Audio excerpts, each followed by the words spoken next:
Hey everybody, I'm Ben from InterNACHI, and this is a live webinar, and it's on NACHI TV, NACHI.TV. That's the URL, NACHI.TV, and we do free live online webinars for home inspectors just about every other week or so. Sometimes it's me talking, sometimes we have a special guest, and fortunately today we do have a special guest. So, but before we get to our special guest. Let me show you how to register for a webinar on NACHI TV. You go to nachi.tv and you click the big blue button that says register for free, because all of our webinars are online and free. You can also click the button that says watch the most recent webinar. And if you click that, you get to our list of upcoming webinars.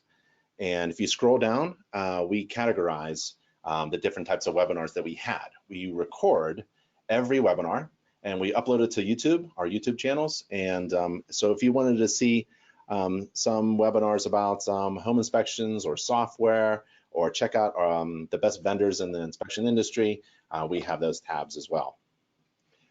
Upcoming is our National Home Inspector Convention, and it's in Southern California, and it's in October 2020. So save the date, October 15 to 17, 2020, in Southern California.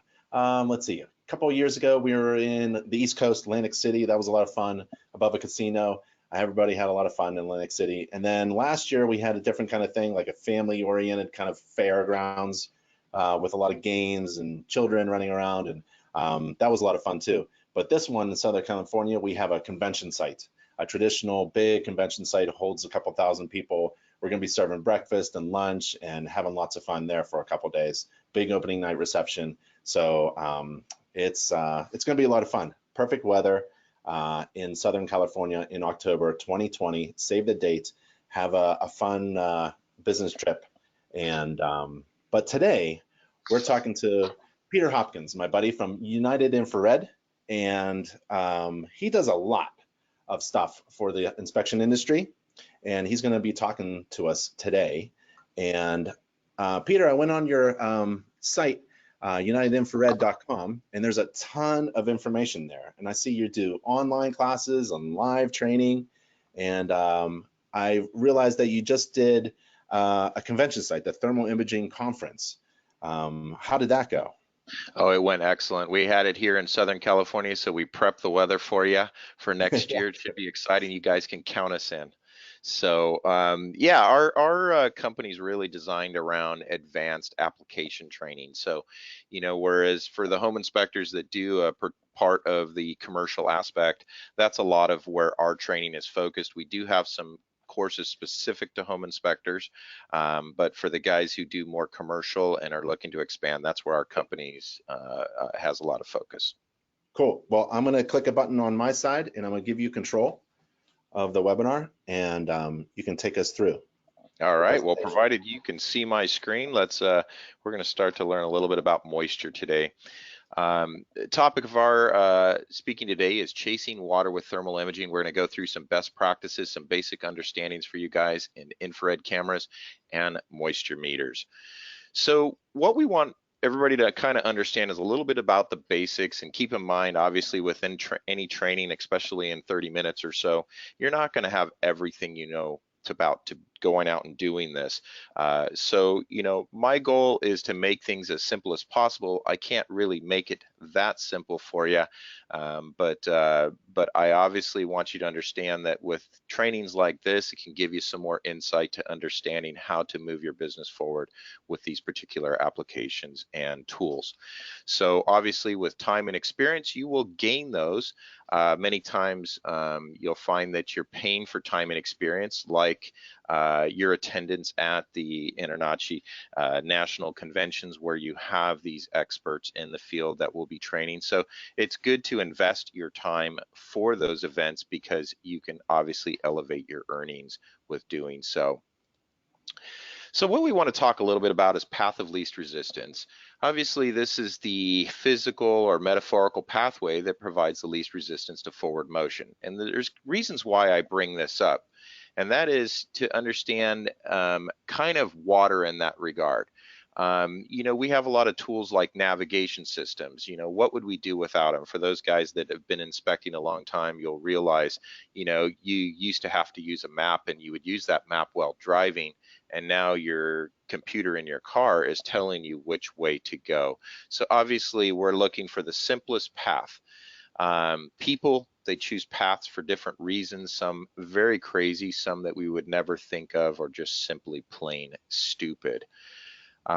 Electrical current seeks the path of least resistance, but interestingly enough, it always returns to its source, sometimes multiple paths, you know. But water is much, much different. And that's the key that we're going to try and help you guys understand today. Many times on inspections, we'll see a sign of water. We'll see a stain.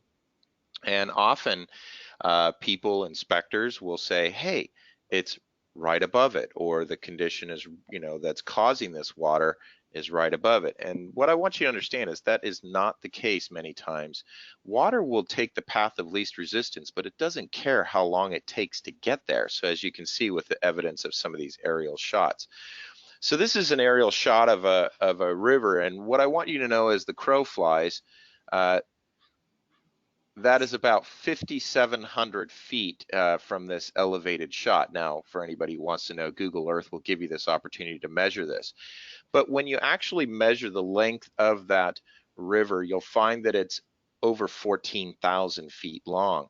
So as the crow flies 5,000, and that the length of the river is 14,000 feet. So this is an example of helping you understand that water does not care how long it takes to get to where it's going. And so when you see that stain that might be in the ceiling, understand that it may have migrated from many feet away, and then it just happened to show up at the point of, you know, so imagine lakes and rivers, you know, and oceans. The water will travel down the river and go into a lake, and then you see this stain or water spot, and then it'll travel down to the ocean, which is where it presents itself. So this is an example of a photo where we can see obvious anomaly in the ceiling of a building. And what I'm going to show you, the second picture, is where it originated. And what I want you to see is those lakes and rivers that appeared. So in this particular case, this was a property I actually did a home inspection on, and in most of my home inspection reports, I'll include a reference to my thermal imaging business. And with that, they know kind of services that I offer, like moisture detection. So a few years after the home inspection, they had contacted me with that in mind to help them out. And as you can see in this case, we ran hot water in the shower, which is why you see that bright image compared to the prior image. And the water is traveling in multiple directions as it originates and after it originates, and it travels down to where those dark spots were. I do have a video of this, and I want you to know that I don't know how well it'll transpose over the internet, but you know, this was literally a 30-minute process, and I'm going to try and speed it up and hopefully some of these pictures will show and the video will transfer. Is it coming through, Ben? Yeah, it looks really good. Yep. Okay, so this is over a 30-minute time period, and that's what I want you guys to understand is that it just doesn't magically show up into that lake or ocean. It takes time, and that's why maybe, you know, a home inspection may not always indicate, you know, you might see a stain, but you ran the shower and you didn't get anything to appear because you may have only run water for a little bit. In this particular case, this actually took 30 minutes and I expedited that video. So what's really key for you guys to understand is that, you know, the knowledge and the training that you might get from webinars like this and other things that are on InterNACHI TV is to help you guys do a better job. The infrared camera's reality is just a tool in your bag, just like moisture meters and hygrometers. Those are all things that can help you do better, but you're going to need that base knowledge and properly understanding how to use it. Knowledge obviously can be experienced with experience, time, training, and help you start really making money in this field. Now, well, something we want you to understand is that many people believe that infrared cameras can see through walls and see water, and actually it doesn't see through walls and it doesn't see water. What it sees is the effects of those conditions. So if we have missing insulation in a wall and it's a cold day outside, you should be able to see the effects of the environment. So if it's a hot day or cold day, that will radiate energy, or energy loss will occur, causing that wall temperature to be different. So in effect, it almost looks like an X-ray, but you're not seeing through the wall. In the case of water, we're not actually seeing water, but due to the evaporative effect. So as water evaporates, it has a tendency to be cooler. So this is when water is transferring from a vapor to a gas. And that cooling effect that occurs, you're able to see because it's cold. Now, I want you to be careful, because this is where training is very important. I can actually show you a picture of a wall that is 100% wet, but thermal doesn't show anything.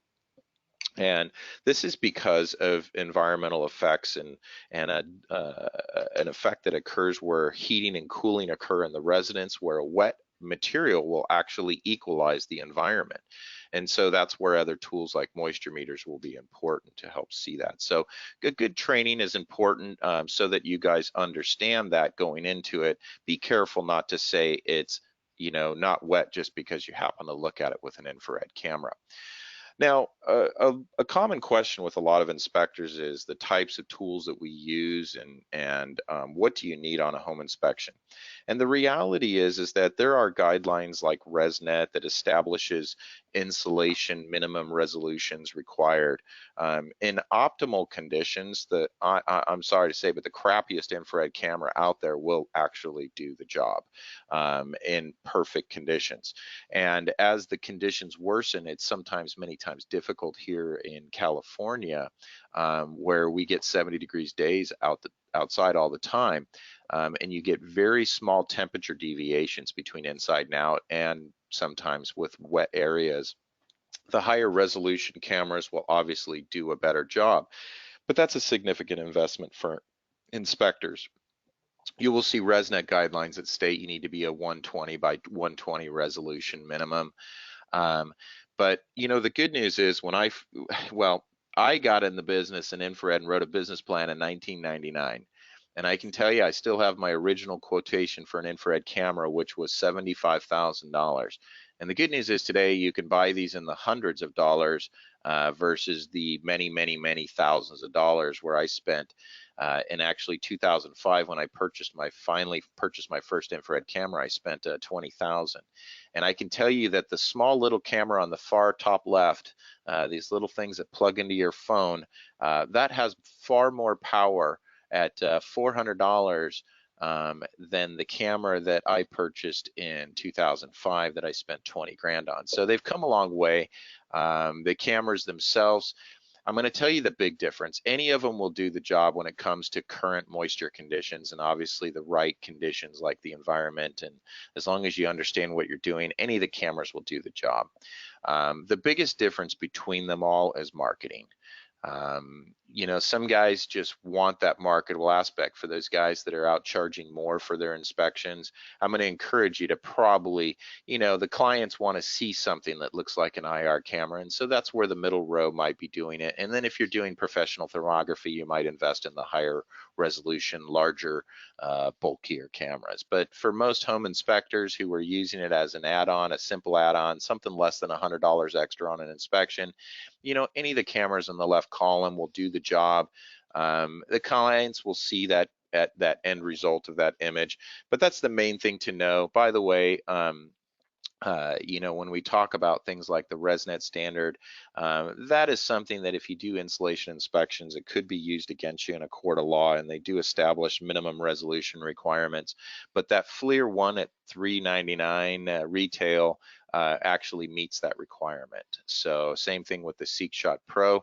The FLIR C3s actually have an 80 by 60 detector, so it's a little lower on the resolution. However, when used in the capacity of an inspection, if it can see an anomaly like missing insulation or moisture, nobody can deny that condition. So as I said, most conditions can be seen.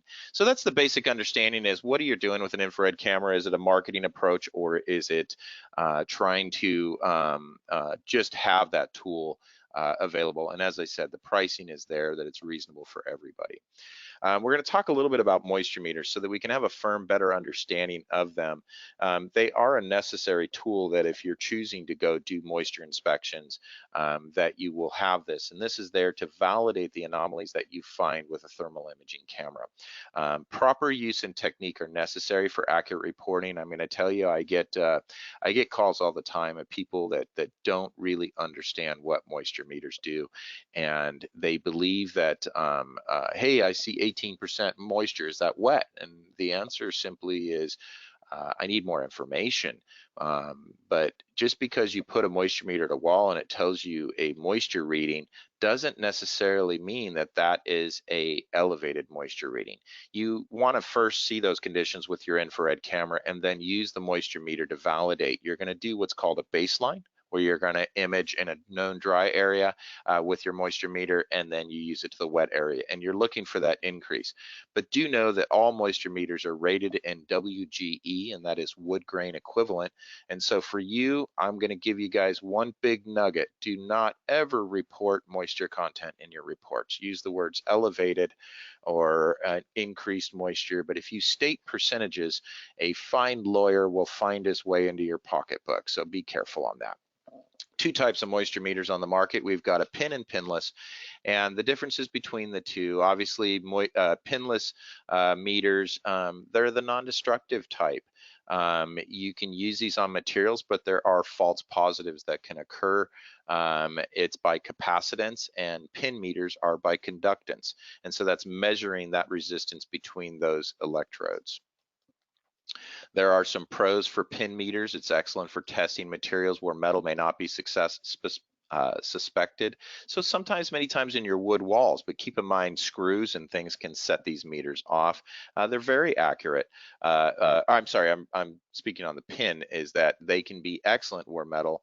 So like if you have drywall and you're getting readings on your pinless meter, that would go off. The pin meter, where you can just touch that surface, can read that, but they do cause damage. So you got to be very careful on the pin meters on your home inspections, because you're going to get a seller or an owner of the house that might see that destruction and then be asking you to repair. The pinless is the preferred method in home inspection. It's non-destructive, but the negative is the false positive. So metal can, as we showed in the earlier slide, will cause that meter to go off because it's reading, and most pinless types of meters are reading about 3/4 to 1 1/4 inches maximum depth. So they're not seeing any more than that. But as you know, drywall being a 1/2 inch to 3/4 inch in length, a drywall screw can set that off easily. And so simply moving your meter, turning it sideways, will be one way of trying to determine those false positives.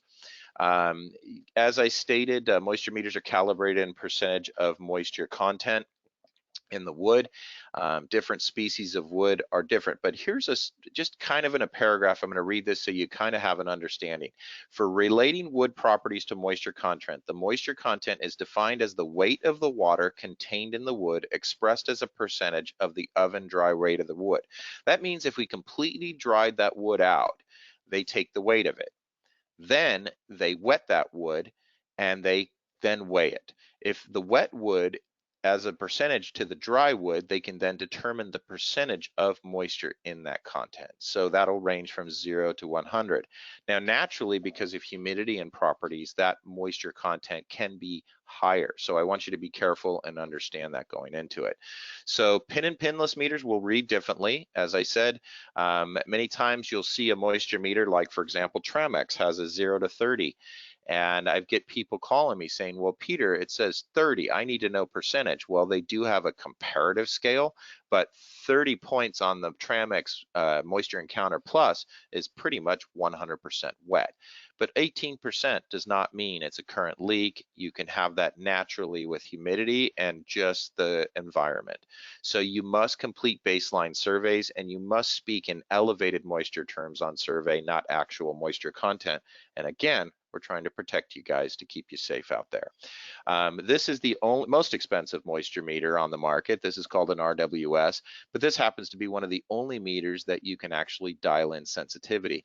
This was a commercial survey that I did, and I'm showing you where the pen is marked, where a crack in this acrylic-based stucco is.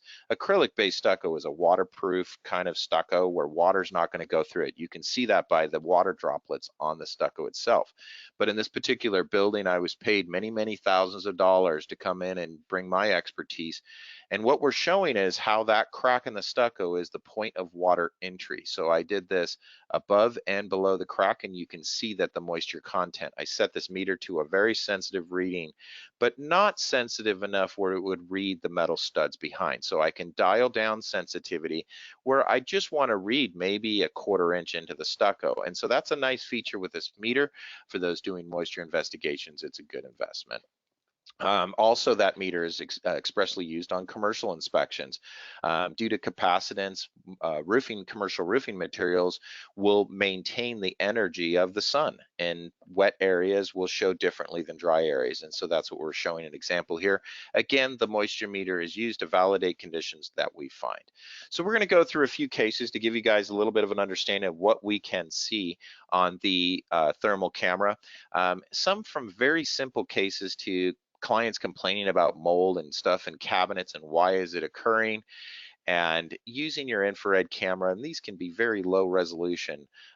You can tell that often by the graininess of the image, but can be very still effective. And what we're seeing here is if you look at the refrigerant line coming off the coil, you'll see a dark anomaly that occurs on the lower left image. And that is easily where that water was dripping into the cabinet, causing the moisture staining. Hey, case solved. This is a client who had a 7-year mystery. They had this condition going on for 7 years where they tried everything from, replacing tub plumbing to sink plumbing. And if you look in the ceiling, there's a little stain, but that's all they knew is water would drip periodically. And, through coming out, we can turn on our camera, see the anomaly, and we were able to trace this up to the bathroom above where we had an anomaly on the side of the toilet. Again, thermal camera is very effective. You use your moisture meter to validate that condition. So these two tools go hand in hand. They're a marriage made in heaven because they're both necessary, and there are ASTM standards that discuss the proper use of that. This was a case of a slab leak where we had a customer who had actually utilized ultrasound services, many leak detection. For those who look up, if you Google the word leak detection, you'll find that you'll come up with a plumber. Unfortunately, plumbers are not always the best case people when it comes to leaks because they know nothing about windows or doors and flashings and roofs. We'll talk about some of those cases, but usually those guys use ultrasound equipment, which is very effective or typically effective in finding leaks. In this particular case, they were not able to. And so we use the infrared camera. We simply see the anomaly in the floor. I look like a genius. X marks the spot, correct? So this is another slab leak. The client tried to do their own due diligence. They started cutting open holes thinking the water heater was causing it. And remember, the X marks the spot, guys. We turn that camera on, it gives me a magical imprint, an anomaly, and there's my X. So you can kind of see a hybrid shot showing the thermal and visual together, and how mapping it out with blue tape and putting an X. And this is an actual picture of that client digging that up. He called me the next day to advise me that we had nailed it, and wow, the pipe, his exact words, was pissing right when they turned it on. So we're going to go with that, and he was very happy with our services. So guys, keep in mind that if you do own an infrared camera, these are very effective tools. They can see things that our own physical eyes cannot, and I can't encourage you enough to charge money for this. Make sure you guys aren't giving it away. There are huge opportunities with thermal, and I've built a successful business with it. I can tell you by the end of August, we're all hopefully in the country enjoying a nice increase in business this year. By the end of August, I had already done what I did all of last year in home inspection business, but my infrared this year will exceed my home inspection business. So it's pretty exciting, and we're talking well over 6 figures in thermal business a year with almost no marketing at all. So Anyway, so exciting stuff. Here's another case. You get these where you get moisture, you cut it open, you can see that there's 2 points of moisture, and we were able to find out there was other areas of moisture intrusion. So, again, these are tools that when to the naked eye, you may not see it. The thermal camera kind of helps you see. One of the fun things when you do professional leak detection is the destructive part that we get to do that we don't get to do as home inspectors. I got these drywall knives, and sometimes, you guys, if you've seen the HGTV shows where they have their demo day, that's kind of really fun when we get to break stuff up. And the best part about this is, I let my clients know I don't fix anything I damage, so it's kind of fun. Anyways, these are some cases where we had a client thought that they had a bathroom leak and it found to be a deck flashing. Just water testing is the answer, and they're paying you hourly. I don't sell fixed price moisture surveys. I do surveys that are, on an hourly basis, because I have no idea how long it's going to be. But these are a time lapse over 30 minutes showing you how that water, that river is traveling. So kind of similar to what we showed you in the beginning. Poor roof design. Many of the seasoned inspectors will see right here the problem. We have an upper roof that cascades over a lower, medium to steep pitch roof that just drives right into a wall. And you guys can see that counter flashing. Well, this roofer already replaced the roof twice. And now his suggestion was to replace the upper roof to fix this condition. Now, this is why our expertise, keep in mind, inspectors wouldn't exist if builders did their job right, if Home Depot didn't exist, if they didn't sell to the public, where people can fix their own things. And this is what we find on inspections. But these conditions might not be readily visible to a home inspector just coming out. We're looking for conditions that would indicate the problem. But you bring a little rain on this, and then it just goes right through that counter flashing. This is what it looked like when I showed up. Obviously pans on the floor. Put your inspector eye on, a little infrared camera, and there you look up above that area, and this is what we see. And so obviously it makes you look like a genius. Many of us need as much help as we can. I know I can use a little help, Ben. Couldn't these things make you look a little better? I think so. And so it is a tool that's easy for everybody to get and turn on. So there's a lot of cases that go through. What does a kitchen nook, master bed, and living room have in common? One source of a leak. You can see that water, again, a counter flashing where they drive the downspout right against the roof that just pushes the water right up against the building, and there it comes in.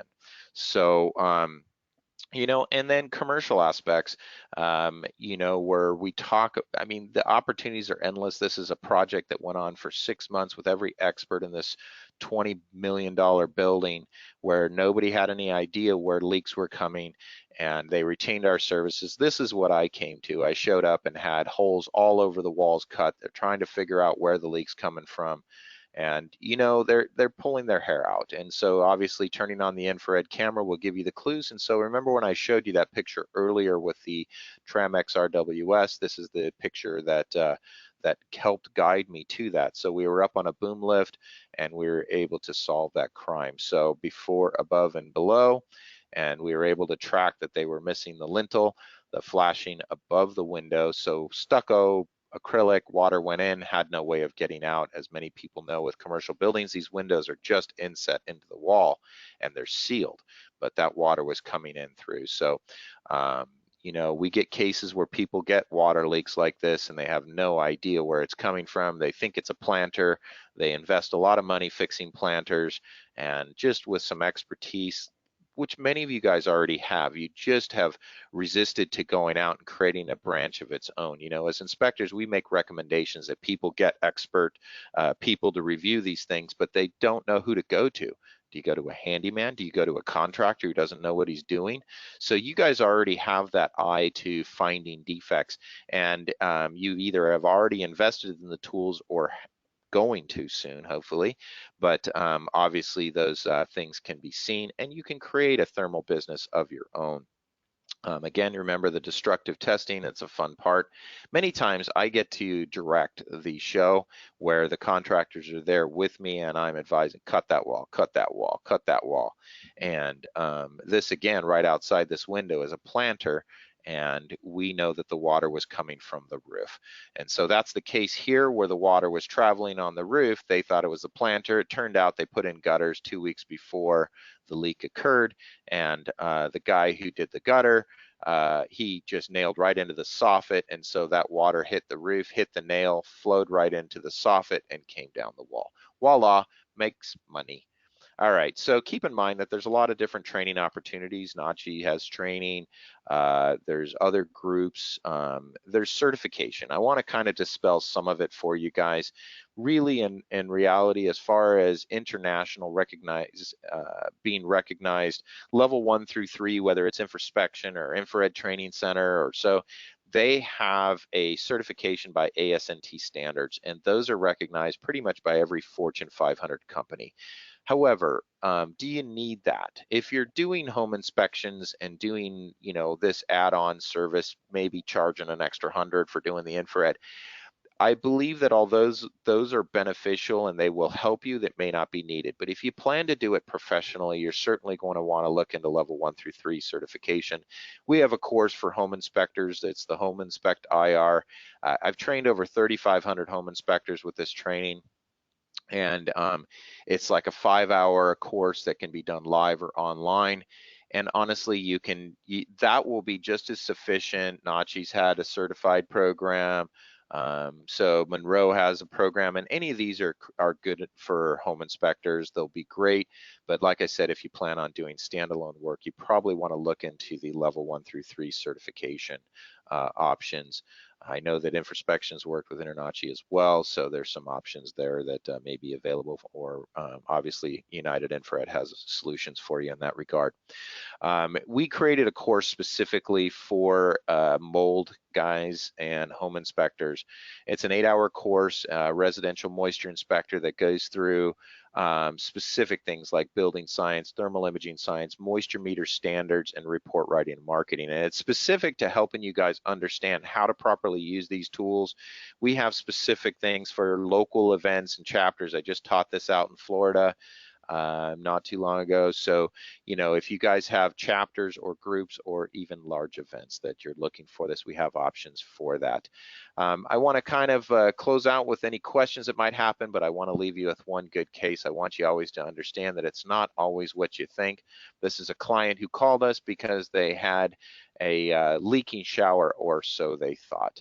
A little bit of research, we were able to find that our moisture content was quite higher away from the shower than it was near the shower, which made us suspect, and the fact that the client hadn't even used their shower in over a year. Why would we have elevated moisture? Well, folks, I don't know if the soundbite came through, but as you look as a far shot, you can see the dog bed there, and there we go. The dog was pissing on, the second time I've used the word piss in this presentation today. The dog was peeing on, and I had to let the client know that obviously, are you not letting your dog out at night? She was an older lady and said she was very tired. The dog would bark and then stop barking. I wonder why. So with that, we do have some specials for the InterNACHI members, and we always work and appreciate the opportunity to present with you guys. And so we have some specials. However, I have no idea if somebody's going to be reviewing this webinar one day or 10 years from now, as the show must go on. And so we would like you to email our office. We have some special offers through the end of October, and we will be 2019, but however, this information is very relevant in 2025. But email our office, info@United Infrared, and give us a subject header of InterNACHI, and we will send you some special offers and free shipping for you guys on some training and tool opportunities.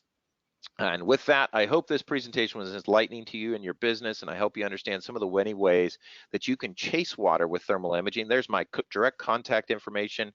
I have my personal email. You can also use peter@unitedinfrared.com. And with that, I'm going to open it up some questions or comments. Ben, any thoughts? I just wanted to thank you. There's a few questions about mouse detection and radiant flooring, but it was a really great presentation. If you wanted to reach out to Peter again, feel free to do so at his website and email him. And Peter, I really just wanted to thank you very much for taking your time. You're a very busy fella, and you're one of the best vendors in the industry. You've got a lot to offer. Whenever you show up at an event or a conference or a chapter meeting, you have a ton of stuff to share. So I really appreciate it. And thanks for giving some special recognition to our InterNACHI members. I really appreciate that. Absolutely, and if you want, I can address any of those questions. But you know, the mouse can be seen. They do create an effect with moisture. Usually, they're urinating wherever they're sleeping, somewhere near there, so those can be seen. And at night, bring your BB gun out and look in the ceiling for that one little hot spot. But just be careful wherever that is. I had a case where it was just over the bed, so I had to think about that before I made the shot. So, all right. Well, awesome, Peter. Thank you very much. And I'm Absolutely. sure we'll see each other soon. All right. Sounds good. Thank you so much. Thanks, buddy. See ya. See you, everybody. See you in the next NACHI TV webinar. Bye, Peter. Bye-bye.